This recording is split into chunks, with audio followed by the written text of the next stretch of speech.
श्री सत्यनारायण भगवान की जय। श्री सत्यनारायण व्रत कथा का पहला अध्याय। एक समय की बात है, नैमिषारण्य तीर्थ में शौनक आदि 88,000 ऋषियों ने श्री सूत जी महाराज से पूछा कि हे प्रभु, इस कलयुग में वेद विद्या रहित मनुष्यों को प्रभु भक्ति किस प्रकार मिल सकती है तथा उनका उद्धार कैसे होगा। हे मुनि श्रेष्ठ, कोई ऐसा तप बताइए जिससे थोड़े समय में ही पुण्य मिले और मन वांछित फल भी मिल जाए। इस प्रकार की कथा सुनने की हम लोगों की बड़ी इच्छा है। सभी शास्त्रों के ज्ञाता श्री सूत जी महाराज बोले, हे वैष्णवों में पूज्य, आप सभी ने प्राणियों के हित की बात पूछी है, इसीलिए मैं एक ऐसे श्रेष्ठ और व्रत के बारे में आप लोगों को जरूर बताऊंगा, जिसके बारे में नारद जी ने लक्ष्मी नारायण जी से पूछा था और लक्ष्मीपति श्री हरि ने नारद जी से कहा था। अब आप भी इसे ध्यान पूर्वक सुनिए। एक समय की बात है, नारद जी दूसरों के हित की इच्छा के लिए अनेकों लोकों में घूमते हुए मृत्यु लोक में जा पहुंचे। यहाँ उन्होंने अनेक योनियों में जन्मे सभी मनुष्यों को अपने कर्मों के अनुसार पीड़ा झेलते हुए देखा। उनका दुख देखकर नारद जी सोचने लगे कि ऐसा क्या किया जाए जिससे निश्चित रूप से मानव के दुखों का अंत हो जाए। इसी विचार पर मनन करते हुए वह विष्णु लोक में गए और वहां पर नारायण जी की स्तुति करने लगे और बोले, हे भगवान, आप अत्यंत शक्ति से संपन्न हैं, निर्गुण स्वरूप, सृष्टि के कारण, भक्तों के दुख को दूर करने वाले हैं। आपको मेरा प्रणाम है। नारद जी की स्तुति सुनकर विष्णु भगवान बोले, हे मुनि श्रेष्ठ, आपके मन में क्या बात है, उसे आप निसंकोच कहें। इस पर नारद मुनि बोले कि मृत्यु लोक में अनेक योनियों में जन्मे मनुष्य अपने कर्मों के द्वारा अनेकों दुख से दुखी हो रहे हैं। हे मेरे प्रभु, आप तो यह बताइए कि वह मनुष्य थोड़े समय में ही, थोड़े प्रयास करके ही अपने दुखों से कैसे छुटकारा पा सकते हैं। तब भगवान श्री हरि विष्णु बोले, हे देव ऋषि नारद, मनुष्यों की भलाई के लिए आपने बहुत ही उत्तम प्रश्न पूछा है। स्वर्ग लोक और मृत्यु लोक दोनों में ही एक दुर्लभ उत्तम व्रत है जो पुण्य देने वाला है। आज मैं प्रेम वश होकर तुमसे कहता हूँ, श्री सत्यनारायण भगवान का व्रत अच्छी तरह विधान पूर्वक करके मनुष्य तुरंत ही यहाँ सुख भोग कर मरने पर मोक्ष पाता है। हे प्रिय भक्तों, श्री सूत जी बोले कि हे ऋषियों, श्री हरि के वचन सुनकर नारद जी बोले कि उस व्रत का फल क्या है प्रभु, और उसका विधान क्या है। यह व्रत किसने किया था और इस व्रत को किस दिन करना चाहिए, आप सब कुछ हमें विस्तार पूर्वक बताएं। हे प्रिय भक्तों, नारद जी की बात सुनकर फिर श्री हरि विष्णु बोले कि हे नारद, दुख व शोक को दूर करने वाला, यह सभी स्थानों पर विजय दिलाने वाला है। मानव को भक्ति व श्रद्धा के साथ शाम को श्री सत्यनारायण भगवान की पूजा धर्म परायण होकर ब्राह्मणों व बंधुओं के साथ करने के साथ ही यथाशक्ति अनुसार भक्ति भाव से भगवान का भोग लगाना चाहिए, आरती करनी है और ब्राह्मणों सहित बंधु बांधवों को भी भोजन कराना है। उसके बाद स्वयं भोजन करना है, कीर्तन करना है और भजन के साथ भगवान की भक्ति में लीन हो जाना है। इस तरह से सत्यनारायण भगवान का यह व्रत करने पर मनुष्य की सारी इच्छाएं निश्चित रूप से ही पूरी होती हैं। इस कली काल अर्थात कि कलयुग में मृत्यु लोक में मोक्ष का यही एक सरल उपाय बताया गया है।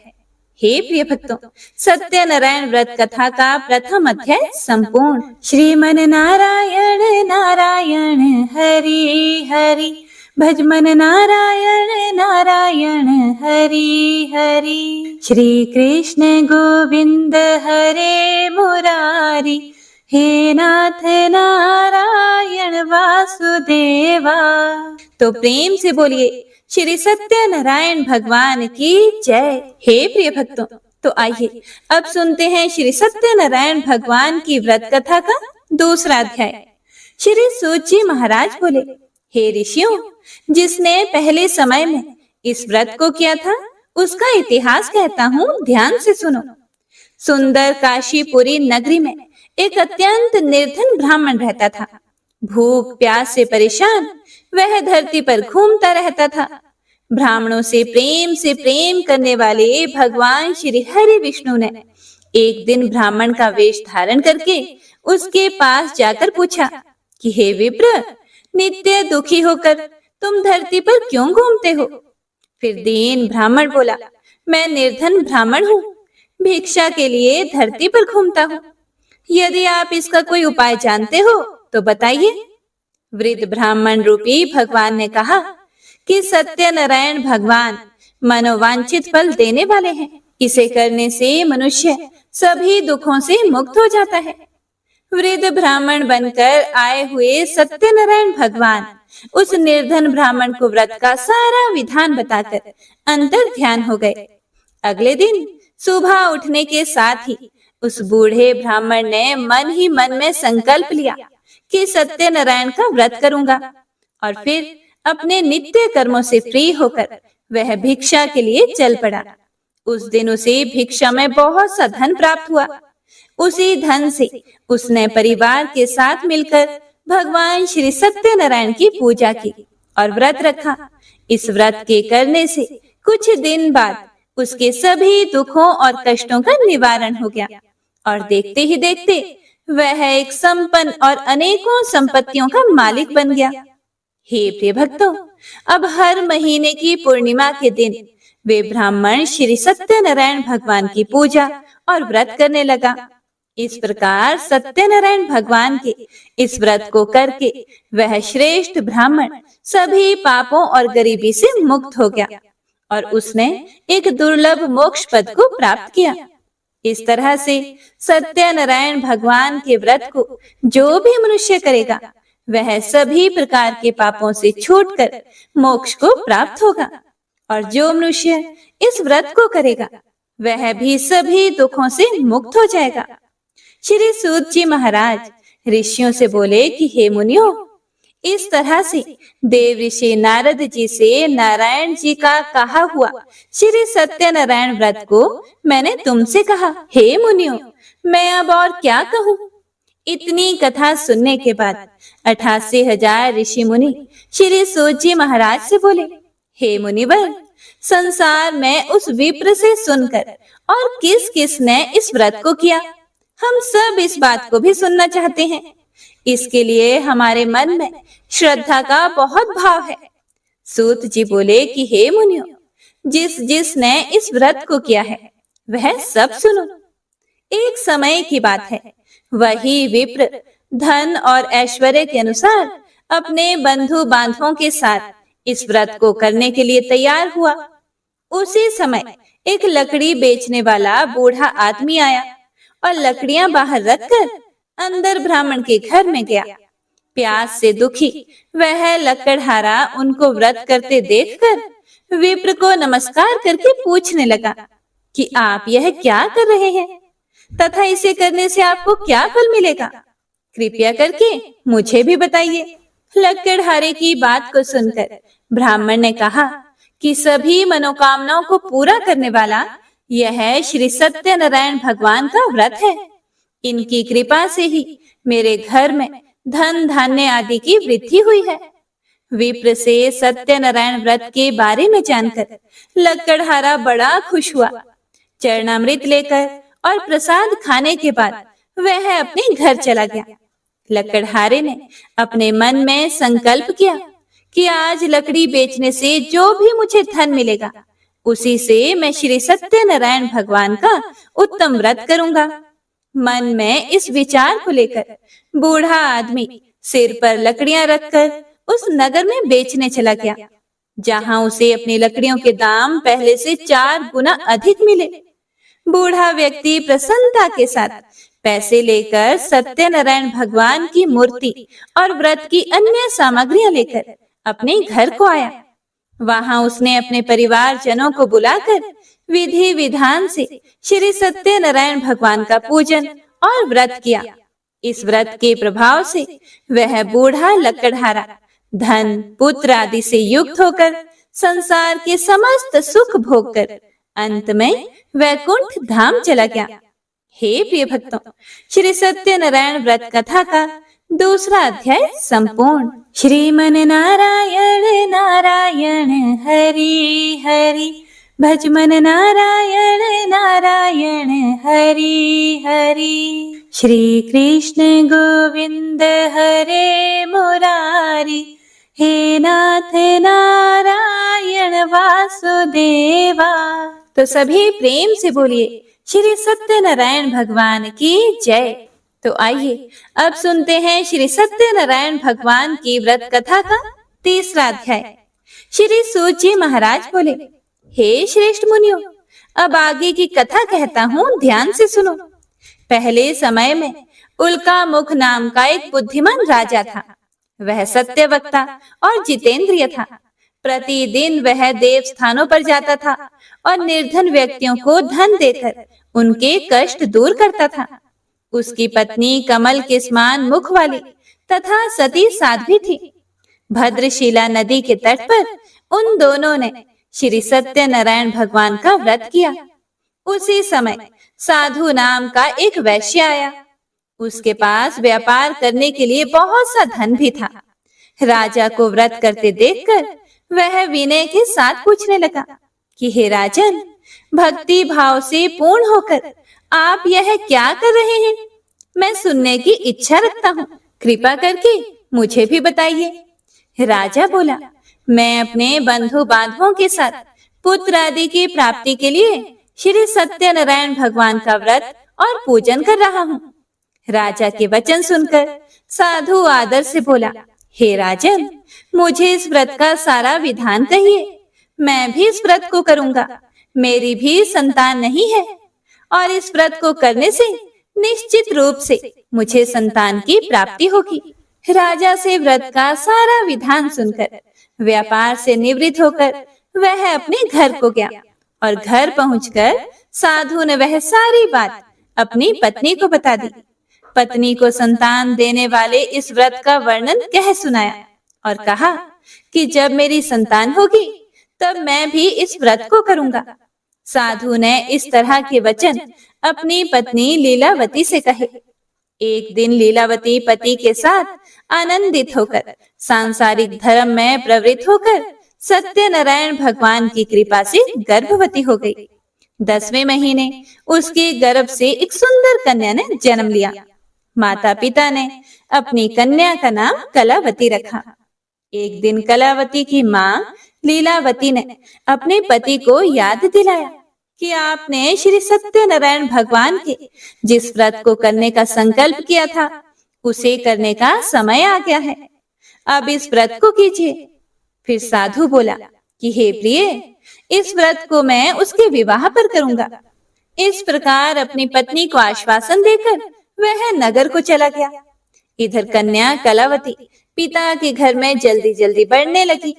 उसके बाद धर्मज्ञ साधु ने नगर में सखियों के साथ क्रीड़ा करती हुई अपनी कन्या को विवाह योग्य देखकर आपस में मंत्रणा करके अपने दूत से बोले, कन्या विवाह के लिए श्रेष्ठ वर की खोज करो। दूत से ऐसा कहकर शीघ्र ही उसे भेज दिया। उसकी आज्ञा पाकर वह दूत कांचन नामक नगर में गया। वहां से एक वणिक का पुत्र लेकर आया।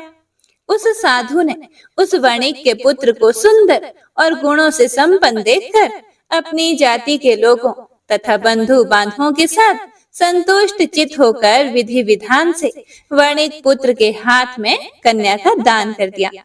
लेकिन हे प्रिय भक्तों, दुर्भाग्य की बात यह है कि साधु ने अभी भी श्री सत्यनारायण भगवान का व्रत नहीं किया। इस पर तो श्री भगवान क्रोधित हो गए और श्राप दे दिया। अपने कार्य में कुशल साधु बनिया अपने दामाद को लेकर समुद्र के पास स्थित होकर रतनसारपुर नामक नगर में गया। वहां जाकर दामाद और ससुर दोनों मिलकर चंद्रकेतु राजा के नगर में व्यापार करने लगे। एक दिन भगवान सत्यनारायण की माया से एक चोर राजा का धन चुराकर भाग रहा था। उसने राजा के सिपाहियों को अपना पीछा करते हुए देख लिया और यह देखकर चोर ने चुराया हुआ धन वहां रख दिया जहां पर साधु अपने दामाद के साथ ठहरा हुआ था। राजा के सिपाहियों ने साधु वैश्य के पास राजा का धन पड़ा देखा तो वह ससुर और दामाद दोनों को बांधकर प्रसन्नता से राजा के पास दौड़ कर ले गए और कहा कि उन दोनों चोरों को हम पकड़ कर लाए हैं। हे राजन, आप आगे की कार्यवाही की आज्ञा दे दें। राजा की आज्ञा से उन दोनों को कठिन कारावास में डाल दिया गया और उनका सारा धन भी उनसे छीन लिया गया। श्री सत्यनारायण भगवान के श्राप से वणिक के घर में उसकी पत्नी भी बहुत दुखी हो गई और उनके घर में सारा का सारा जो धन था वह चोरों ने चुरा लिया। और इधर वैश्य की पत्नी लीलावती शारीरिक तथा मानसिक पीड़ाओं से युक्त भूख और प्यास से दुखी होकर अन्न की चिंता से दर दर भटकने लगी और उनकी कन्या भी भोजन के लिए इधर उधर प्रतिदिन घूमने लगी। एक दिन भूख से पीड़ित कलावती एक घर में गई। वहां जाकर उसने श्री सत्यनारायण भगवान के व्रत पूजन को देखा। वहां बैठकर उसने कथा भी सुनी और वरदान भी मांगा। उसके बाद प्रसाद ग्रहण करके वह कुछ रात होने पर घर आ गई। माता ने कलावती कन्या से प्रेम पूर्वक पूछा, हे पुत्री, रात में तू कहाँ रुक गई थी? तुम्हारे मन में क्या बात है? कलावती ने अपनी माता से कहा, हे माते, मैंने एक घर में मनोरथ प्रदान करने वाला व्रत देखा है। कन्या के वचन सुनकर लीलावती भगवान के पूजन की तैयारियां करने लगी और वह वणिक की पत्नी कलावती भी व्रत करने को तत्पर हुई और प्रसन्न मन से उस साध्वी लीलावती और कलावती ने बंधु बांधवों के साथ भगवान श्री सत्यनारायण का व्रत किया तथा इस प्रकार प्रार्थना की कि हे भगवान, आप हमारे पति और दामाद के अपराध को क्षमा करें। वे दोनों अपने घर शीघ्र आ जाएं। इस व्रत से श्री सत्यनारायण भगवान संतुष्ट हो गए और राजा चंद्रकेतु को सपने में दर्शन देकर कहा कि हे राजन, तुम उन दोनों वैश्यों को छोड़ दो और तुमने उनका जो धन लिया है उसे भी वापस कर दो। अगर तुमने ऐसा नहीं किया तो मैं तुम्हारा धन, राज्य व संतान सभी को नष्ट कर दूंगा। राजा को यह कहकर वह अंतर्ध्यान हो गए। सुबह राजा ने सभा में अपना सारा सपना सुनाया और फिर बोले कि उन दोनों को कैद से मुक्त करके सभा में लेकर आओ। दोनों ने आते ही राजा को प्रणाम किया। राजा बोला, हे महानुभावों, प्रारब्ध वर्ष ऐसा कठिन दुख तुम्हें प्राप्त हुआ है, लेकिन अब तुम्हें कोई भी भय करने की जरूरत नहीं है। ऐसा कहकर राजा ने उन दोनों को नए वस्त्र आभूषण भी पहनाए और जितना धन उनका लिया था उससे दुगुना धन वापस कर दिया। दोनों वैश्य अपने घर को चल दिए। हे प्रिय भक्तों, श्री सत्यनारायण व्रत कथा का तीसरा अध्याय संपूर्ण। श्रीमन नारायण नारायण हरि हरि, भजमन नारायण नारायण हरि हरि। श्री कृष्ण गोविंद हरे मुरारी, हे नाथ नारायण वासुदेवा। तो प्रेम से बोलिए श्री सत्यनारायण भगवान की जय। हे प्रिय भक्तों, श्री सत्यनारायण भगवान व्रत कथा का चौथा अध्याय शुरू होता है। श्री सूत जी महाराज ऋषियों से बोले कि वैश्य ने मंगलाचार करके अपनी यात्रा आरंभ कर दी और अपने नगर की ओर चल दिया। साधु के कुछ दूर जाने पर भगवान श्री सत्यनारायण की उसकी सत्यता की परीक्षा लेने की इच्छा हुई और एक दंडी वेशधारी बनकर आए और उनसे पूछा कि हे साधो, इस नाव में क्या है? यह सुनकर वैश्य हंसता हुआ बोला, हे दंडी, आप क्यों पूछते हो? क्या धन लेने की इच्छा है? मेरी नाव में तो बेल व पत्ते भरे हुए हैं। वैश्य के कठोर वचन सुनकर भगवान बोले कि तुम्हारा वचन सत्य हो। दंडी ऐसे वचन कहकर वहां से दूर चले गए और कुछ दूर जाकर समुद्र के किनारे बैठ गए। दंडी के जाने के बाद साधु वैश्य ने नित्य क्रिया के पश्चात नाव को ऊंची उठते हुए देखकर अचंभा माना और नाव में बेल पत्ते आदि देखकर वह मूर्छित होकर जमीन पर गिर पड़ा। वापस होश में आने पर वह अत्यंत शोक में डूब गया। तब उसका दामाद बोला कि आप शोक ना मनाएं, यह दंडी का शाप है, इसीलिए हमें उनकी शरण में जाना चाहिए, तभी हमारी मनोकामनाएं पूरी होंगी। दामाद की यह बात सुनकर वह दंडी के पास पहुंच गए और अत्यंत भक्ति भाव से नमस्कार करके बोले कि मैंने आपसे जो असत्य वचन कहे थे उनके लिए आप मुझे क्षमा कर दीजिए। ऐसा कहकर वे रोने लगे। तब दंडी भगवान बोले, हे वणिक पुत्र, मेरी आज्ञा से बार बार तुम्हें दुख प्राप्त हुआ है, तुम मेरी पूजा से विमुख हुए हो। यह सुनकर साधु बोला, हे भगवान, आपकी माया से तो ब्रह्मा आदि देवता भी आपके रूप को नहीं जानते। मैं तो एक अज्ञानी हूँ, मैं कैसे जान सकता हूँ? आप प्रसन्न होइए प्रभु, मैं अपनी सामर्थ्य के अनुसार आपकी पूजा करूंगा, मेरी रक्षा करो और पहले के समान नौका में धन भर दो। साधु वैश्य के भक्ति पूर्वक वचन सुनकर भगवान प्रसन्न हो गए और उसकी इच्छा अनुसार वरदान देकर अंतर ध्यान हो गए। अब ससुर दामाद दोनों जब नाव पर आए तो नाव धन से भरी हुई मिली। फिर वहीं अपने अन्य साथियों के साथ सत्यनारायण भगवान का पूजन करके फिर अपने नगर को चल दिए। जब नगर के नजदीक पहुंचे तो दूत को घर पर खबर करने के लिए भेज दिया गया। दूत साधु की पत्नी को प्रणाम करके कहता है कि मालिक अपने दामाद सहित नगर के निकट आ पहुंचे हैं। दूत की बात सुनकर साधु की पत्नी लीलावती बड़े हर्ष के साथ सत्यनारायण भगवान का पूजन करके अपनी पुत्री कलावती से कहने लगी कि हे पुत्री, मैं अपने पति के दर्शन को जाती हूँ, तुम कार्य पूर्ण करके शीघ्र ही आ जाना। माँ के ऐसे वचन सुनकर कलावती जल्दी में प्रसाद छोड़कर अपने पति के पास चली गई। प्रसाद की अवज्ञा के कारण श्री सत्यनारायण भगवान रुष्ट हो गए और नाव सहित उसके पति को पानी में डुबो दिया। कलावती अपने पति को वहां ना पाकर रोती हुई जमीन में गिर गई और नौका को डूबा हुआ देखकर और कन्या को रोता हुआ देखकर साधु भी बहुत दुखी होकर बोला कि हे प्रभु, मुझसे तथा मेरे परिवार से जो भी भूल हुई है उसे आप क्षमा करें।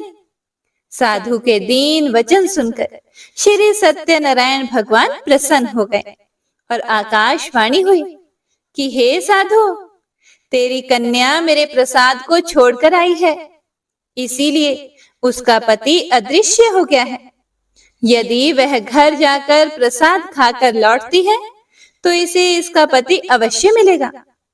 ऐसी आकाशवाणी सुनकर कलावती ने वैसा ही किया जैसा आकाशवाणी के दौरान भगवान ने कहा और फिर प्रसाद ग्रहण करने के बाद जब वह वापस आई तो अपने पति के दर्शन करके बहुत ही प्रसन्न हुई। उसके बाद साधु अपने बंधु बांधवों सहित श्री सत्यनारायण भगवान का विधि विधान से पूजन करता है। इस लोक का सुख भोग कर वह अंत में स्वर्ग लोक में जाता है। हे प्रिय भक्तों, तो इस प्रकार श्री सत्यनारायण व्रत कथा का चौथा अध्याय संपूर्ण होता है। श्रीमन नारायण नारायण हरि हरि, भजमन नारायण नारायण हरि हरि। श्री कृष्ण गोविंद हरे मुरारी, हे नाथ नारायण वासुदेवा। प्रेम से बोलिए श्री सत्यनारायण भगवान की जय। हे प्रिय भक्तों, श्री सत्यनारायण भगवान व्रत कथा का 5वां अध्याय शुरू होता है। श्री सूत जी महाराज बोले, हे ऋषियों, मैं और भी एक कथा सुनाता हूँ, उसे भी ध्यान पूर्वक सुनो। प्रजापालन में लीन तुंगध्वज नामक एक राजा था।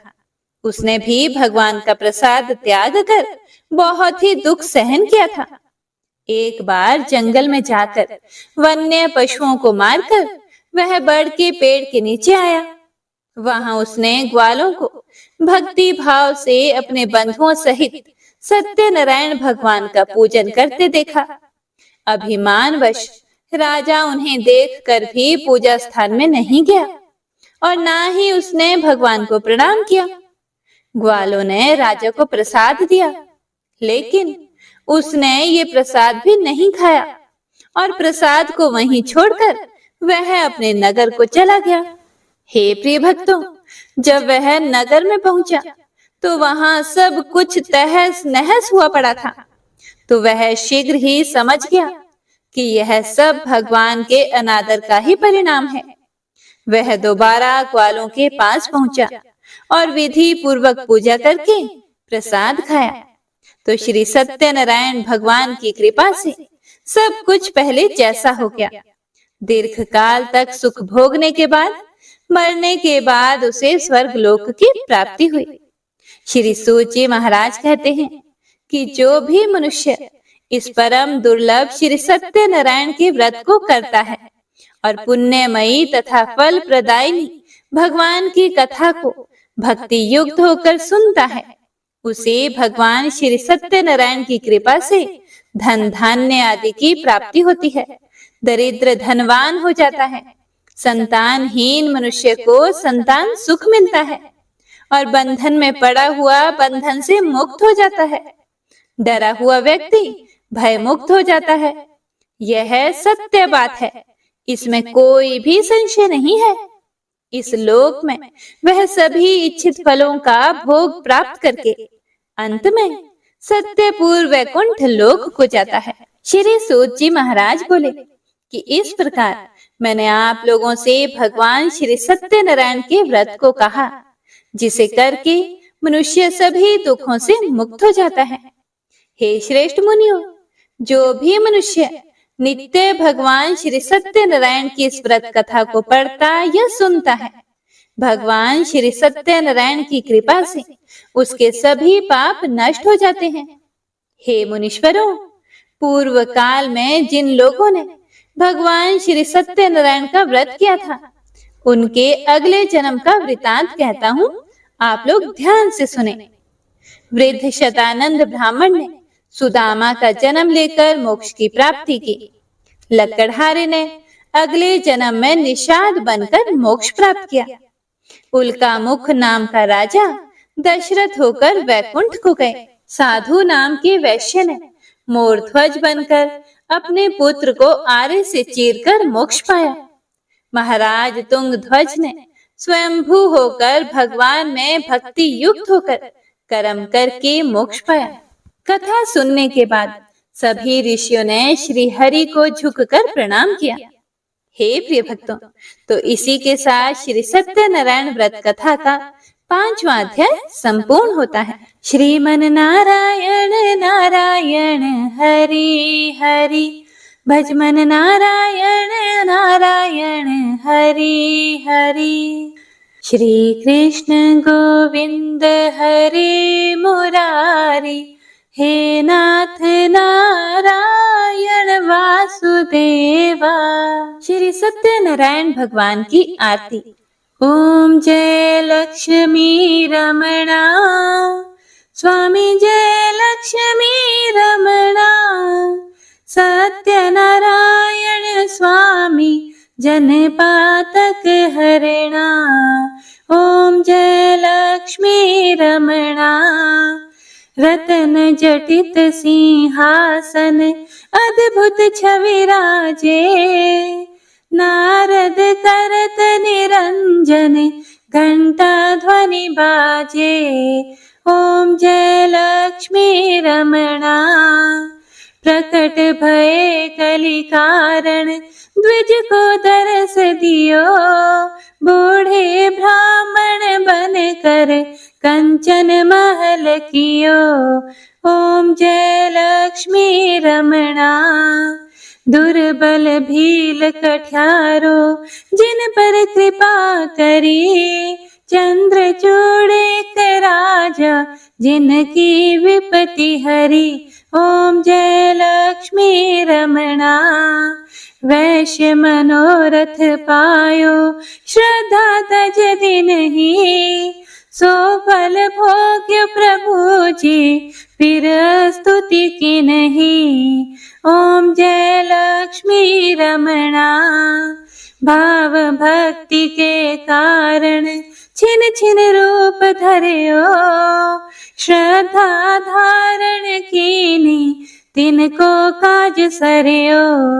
ओम जय लक्ष्मी रमणा। ग्वाल बाल संग राजा, वन में भक्ति करी। मन वांछित फल दीन हो, दीन दयालु हरि। ओम जय लक्ष्मी रमणा। चढ़त प्रसाद सवायो, कदली फल मेवा। धूप दीप तुलसी से, राजी सत्य देवा। ओम जय लक्ष्मी रमणा। सत्यनारायण जी की आरती, जो कोई जन गावे। कहत शिवानंद स्वामी, कहत हरि हर हर स्वामी। सुख संपत्ति पावे। ओम जय लक्ष्मी रमणा। तो प्रेम से बोलिए श्री सत्यनारायण भगवान की जय। तो यह थी श्री सत्यनारायण भगवान की संपूर्ण व्रत कथा और आरती। उम्मीद करती हूँ आपको यह पसंद आई होगी। पसंद आई हो तो लाइक और कमेंट करके इसे ज्यादा से ज्यादा शेयर जरूर कीजिएगा, ताकि कथा को सुनकर सभी पुण्य फल प्राप्त कर सकें। तो मिलते हैं अगली कथा के साथ। तब तक के लिए जय श्री हरि विष्णु।